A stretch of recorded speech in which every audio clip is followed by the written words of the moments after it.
Orúkọ mi ni Ìbírónkẹ́ Òjó Anthony. Tẹ́yìn olólùfẹ́ mi máa ń pè mí ní Rónkẹ́ Oṣòdì Òkè. Nǹkan tí mo lè sọ nípa bàbá Sùwé ó pọ̀. Tí bá ní kí n máa sọ látẹ̀ní títí dọ̀la, màá máa tún sọ ni.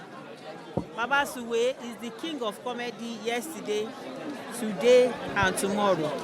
King of comedy ni bàbá Sùwé. And bàbá Sùwé ṣe mọ̀ ọ̀tọ̀ ni wípé kéèyàn máa try láti funny. Wọ́n bí mọ́ bàbá Sùwé ni.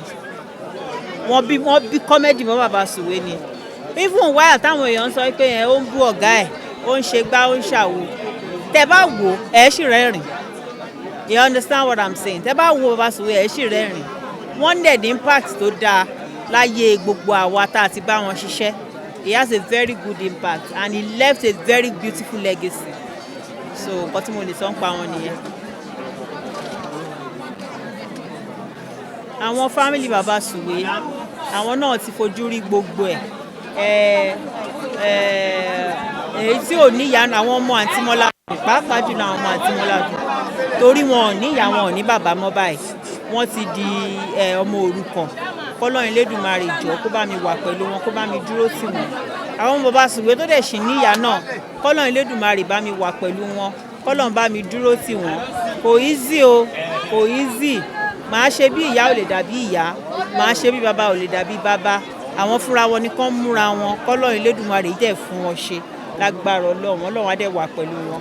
Gbogbo family náà, gbogbo ẹbí, gbogbo actors tó dúró tì wọ́n, Ọlọ́run Elédùmarè á máa wà pẹ̀lú gbogbo wa pátápátá. Nǹkan kan ò ní ṣe wá lágbára Ọlọ́run. Bẹ́ẹ̀ máa san fún ara wa lágbára Ọlọ́run ọba. Ọ̀rọ̀ kú bàbá Sùwé ó dùn wá púpọ̀ torí bàbá Sùwé kì í ṣe pé ó dàgbà lọ títí ṣùgbọ́n àìsàn la máa ń rí wò kò sí àrítọ́ lọ́jọ́ ṣe.